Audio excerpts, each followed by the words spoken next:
Recording number 2 శంఖారావ వివరంగా చెప్పుకుంటూ ఉన్నాము.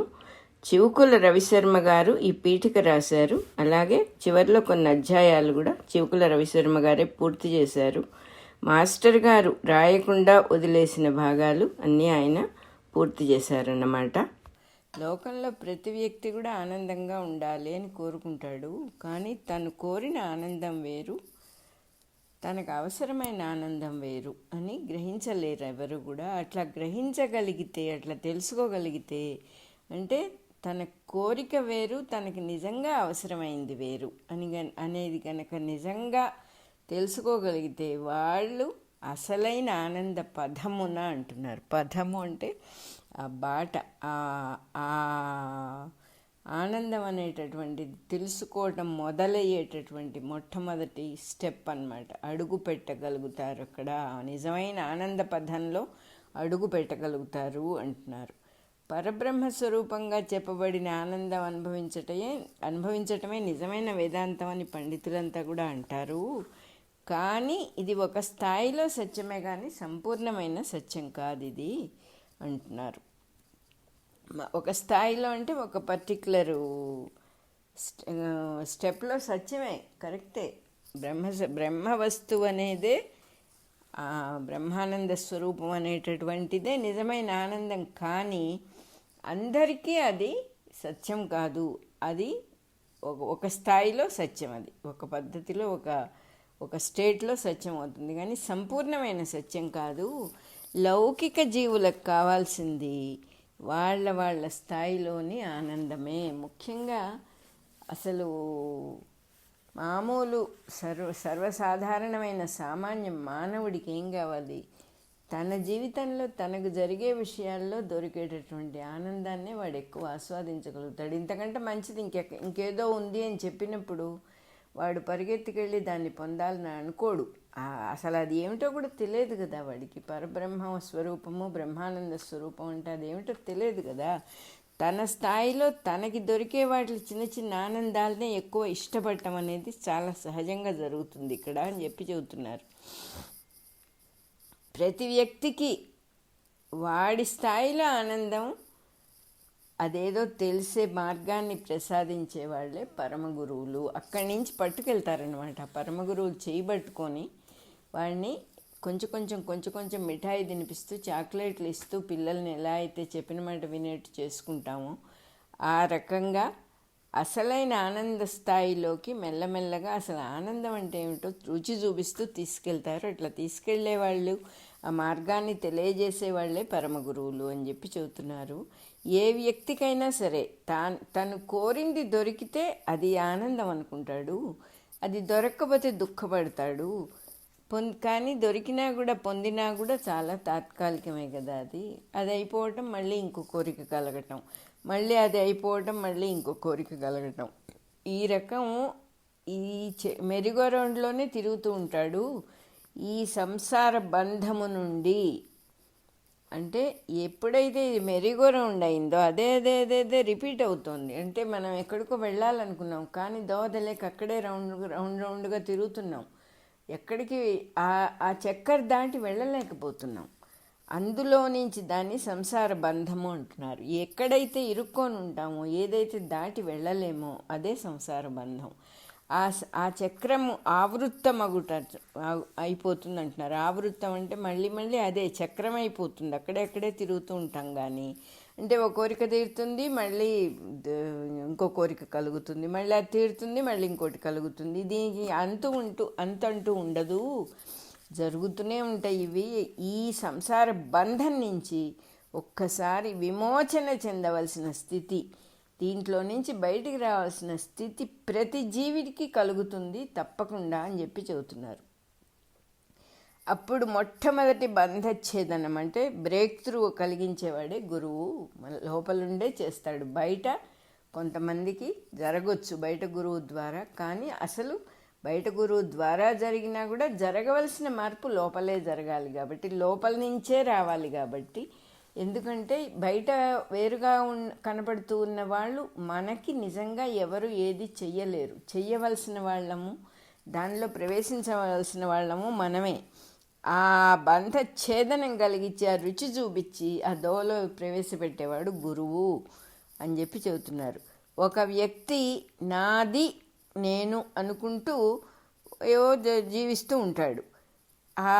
అటువంటి సమయంలో వాడిలో ఉన్న పొటెన్సీని కొంచెం దారి మళ్ళించి ఆ స్థాయి కొంచెం పైన వాడి స్వభావానికి అనుకూలంగా ఉండే ఒక ప్రోగ్రాంలోకి నెడతాట గురువు. అది 10 మందికి ఉపయోగించే కార్యక్రమం అయి ఉంటుంది. వాడి మనస్సుకి ఇష్టమైంది, వాడి స్వభావానికి అనుకూలమైంది అందులో పడేస్తాడు గురువు. పడేసినప్పుడు ఆ ఆ పనిలో నిమగ్నం అయిపోతాడు వీడు. ఆ నిమగ్నం అయిపోయినప్పుడు అతనికి తెలియకుండానే అతని అవసరాలన్నీ కూడా తీరిపోతుంటాయి. అంటే అయ్యో నాకు ఇది కావాలి, నాకు అది కావాలి, ఇది లేదే అది లేదే అనే చింతలో నుంచి ఏదో ఒక కార్యక్రమంలో మనం ప్రవేశించినప్పుడు, ఒక దీక్ష పెట్టుకొని ఏదో ఒక పనిలో, ఒక మంచి పనిలో ప్రవేశించినప్పుడు నువ్వు దాన్ని గురించి చింతపడకుండా అంటే అర్థం ఏంటంటే చింతన చెయ్యకుండా, ఏ విషయం గురించి నువ్వు చింతన చేయకుండా నీ మనస్సు వేరే ఒక మంచి కార్యక్రమంలో నిమగ్నమైనప్పుడు నీకు కోరికలు వాటంతటవే తీరిపోతూ ఉంటాయి, అవసరాలు వాటంతటవే తీరిపోతూ ఉంటాయి అనేది గుర్తింపుకు వస్తుంది. గుర్తించగలుగుతావు, ఇదే నేనేదో పనిలో ఉంటే ఇవన్నీ అయిపోయినాయే, నాకు కావాల్సినవన్నీ జరిగిపోయినాయే అని తెలిసిపోతుంది. చాలా ఆశ్చర్యకరంగా తను ఒక కార్యనిర్వహణలో ఉన్నప్పుడు, అంటే తను బిజీగా ఒక మంచి పని చేస్తూ ఉన్నప్పుడు కింద స్థాయిలో తన కోరికలన్నీ కూడా తీరటము, చాలా భాగం తీరటము, కొంతకాలం గడిచేటప్పటికీ అవసరాలు కోరికలు కూడా వాటంతట అవే జరుగుతున్నాయి, దాన్ని గురించి నేను అసలు ఏ ప్రయత్నము చెయ్యక్కర్లేదు అనే విషయం అతడు గ్రహిస్తాట. అప్పటి నుంచి అతను సాధకుడు అనబడును. అంటే అర్థం ఏంటంటే నువ్వేదో అది లేదు ఇది లేదు ఇది లేదు అది లేదు అని కూర్చొని చింతపడి బాధపడి దిగులుపడి వాళ్ళకి అవి ఉన్నాయి వీళ్ళకి ఉన్నాయి నా జీవితం ఇంతే, ఈ చింతన మనస్సులో నుంచి మనం పక్కన పెట్టి గురువుగారి అనుగ్రహం వల్ల ఒక చక్కని కార్యక్రమంలో ఏదో ఒక దీక్ష పెట్టుకొని ఏదో ఒక మంచి పని రామకోటి రాయాలనో లేకపోతే ఎవరికైనా సహాయం చేయాలనో ఏదో ఒక మన సమయాన్ని చక్కని పనిలో మనం గడుపుతూ ఉన్నప్పుడు అవసరాలు కోరికలు కూడా వాటంతటవే తీరుతున్నాయి అని గ్రహిస్తామన్నమాట. అప్పుడేమవుతుంది, అప్పుడు ఇంకో చిన్న తమాషా జరుగుతుంది. అతను సాధకుడు అనబడతాడు ఆ సమయం నుంచి, కానీ అతనే పని అయితే చేస్తున్నాడో ఆ కార్యక్రమం మీద మోజు పెరుగుతుంది. నేను ఈ సభలోకి వెళ్ళి వీళ్ళందరికీ ఇట్లా సహాయం చేస్తూ ఉంటే నాకు ఇది చాలా ఆ రుచి మరుగుతాడనమాట. అమ్మ అది బాగుంది అని అనిపిస్తుంది.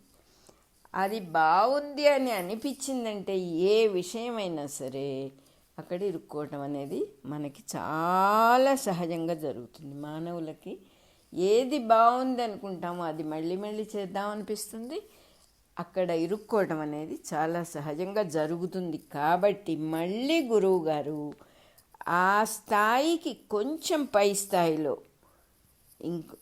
వేరే కార్యక్రమాన్ని శిష్యుడికి అందిస్తాడట.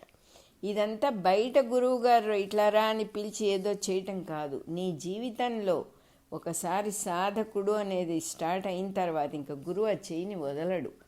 ఆయన నెక్స్ట్ స్టెప్కు తాలూకు ప్రోగ్రామ్ని అందిస్తాడనమాట. అందించినప్పుడు ఏమవుతుంది, ఇంకా కొంచెం ఆనందం ఎక్కువ అవుతుంది, పై స్థాయి ఆనందంలోకి మారుతుంది.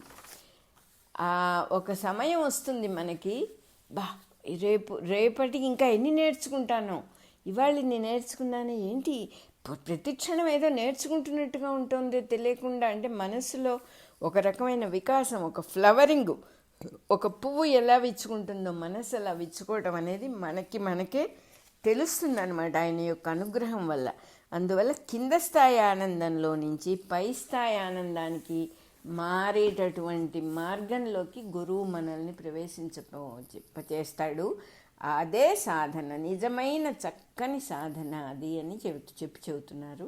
ఇంకొక దాంట్లోనే పీఠికలోనే ఇంకొక హెడ్డింగ్లో జీవన ప్రాముఖ్యములు అనేది వస్తుంది. ఈ సాధన మార్గంలో మొట్టమొదట సాధకుడు నిజంగా నిర్ణయించుకోవాల్సిన విషయం ఒకటి ఉన్నది. అంటే ఇక క్లారిటీ వస్తూ ఉంటుందన్నమాట. కొంచెం కొంచెం పలుముఖాలుగా 10 రకాలుగా వెళ్తూ ఉన్న మనస్సు కొంచెం ఆగి నిజమైనటువంటి విషయానికి రావటం నేర్చుకుంటోందన్నమాట. ఆ సమయంలో సాధకుడు ఒక డెసిషన్ తీసుకోవాల్సి వస్తుంది. అదేమిటా డెసిషను? జీవితంలో ముఖ్యమైనవేవి, అముఖ్యమైనవేవి, అసలు నిజంగా నాకేం కావాలి, ఏది మోస్ట్ ఇంపార్టెంట్, ఇదే అదే ఎప్పుడు 2 బాటలు కనపడుతూ ఉంటాయి. ఏది ముఖ్యమో అనేది చాలా తప్పకుండా నిర్ణయం తీసుకోవాల్సి వస్తుంది. ఈ విషయం మానవులకి ఇది పెద్ద ప్రాబ్లం లాగా ప్రతి వాళ్ళకి జనరల్గా ఉంటుంది అని చెప్పి చెబుతున్నారు. అదో పెద్ద నిత్యనూతన సమస్యలాగా వేధిస్తూ ఉంటుంది. అంటే నిత్యనూతనం అంటే ఎప్పుడు సమస్య. అది ఏది చేయాలి, ఇదే అదే అనేటటువంటిది ఎప్పుడు సమస్యగానే వేధిస్తూ ఉంటుంది. అన్ని స్థాయిల్లో మనుషులకు కూడా ఈ సమస్య తప్పకుండా ఉంటుంది. ఈ సమస్య తీరటం కోసం అందరూ జనం ఎవరైనా సరే ప్రతి వ్యక్తి కూడా బయట ప్రపంచం మీద ఆధారపడతా. అంటే వీడొచ్చి ఆ మాట చెప్పకుండా ఉంటే నేను బాగుపడేవాడిని, వీడొచ్చి ఈ మాట చెప్పినందువల్ల నేను బాగుపడ్డాను, ఈ రకంగా ఏదో కార్యకారణాలు పెట్టుకొని ఎవరో కారణము, ఎవరో ఏదో చేసుంటే నాకు మేలు జరిగేది, ఇట్లా బాహ్య ప్రపంచం మీద రాగద్వేషాలు, సిచ్యుయేషన్సు ఇవన్నీ కారణంగా అనుకుంటూ ఉండేవాళ్ళు చీకట్లో తడువుకుంటూ ఏమీ కనపడక కటిక చీకట్లో దీన్ని కొట్టుకుంటూ చేతులతో తడువుకుంటూ నడిచేటటువంటి సంసార జీవులు అని చాలా క్లియర్గా చెబుతున్నారు. అంటే ఒక సమస్య ఉన్నప్పుడు ఈ సమస్యకి ఇతరులు కారణము, పరిస్థితి కారణము అని అనుకునేటటువంటి వాళ్ళు సంసార జీవులు అంటున్నారు. అలా కాకుండా సమస్య తనది గనక పరిష్కారం కూడా తనలోనే ఉంది. సమస్య ఎవరిది? ఎదురువాళ్ళది కాదు, పక్క వాళ్ళది కాదు, నాది సమస్య, నేను దాన్ని సమస్యగా చూస్తున్నా. అట్లాంటప్పుడు పరిష్కారం ఎక్కడుంటుంది, దాని సమాధానం ఎక్కడుంటుంది, ఎలా బయటపడాలి ఈ సమస్యలో నుంచి అంటే ఆ సమాధానం కూడా నాలో నుంచే రావాలి అని గ్రహించి దాన్ని వెతుక్కునేవాళ్ళు సాధకులు అని చెప్పి చక్కగా చాలా క్లియర్గా చెబుతున్నారు ఇక్కడ. అట్టి పరిష్కారాలని ఇతరులకి ఏ సమస్య వచ్చినా సరే నాయన ఇది పరిష్కారం అని లోపల నుంచి మనకి ప్రేమగా పంచిపెట్టేవాళ్ళు సిద్ధజీవులుట. వాళ్ళు మనకి లోపలే ఉండి ఈ దోవన వెళ్ళు అని చక్కగా దోవ చూపిస్తారనమాట. వాళ్ళు సిద్ధజీవులు, వాళ్ళే గురువులు.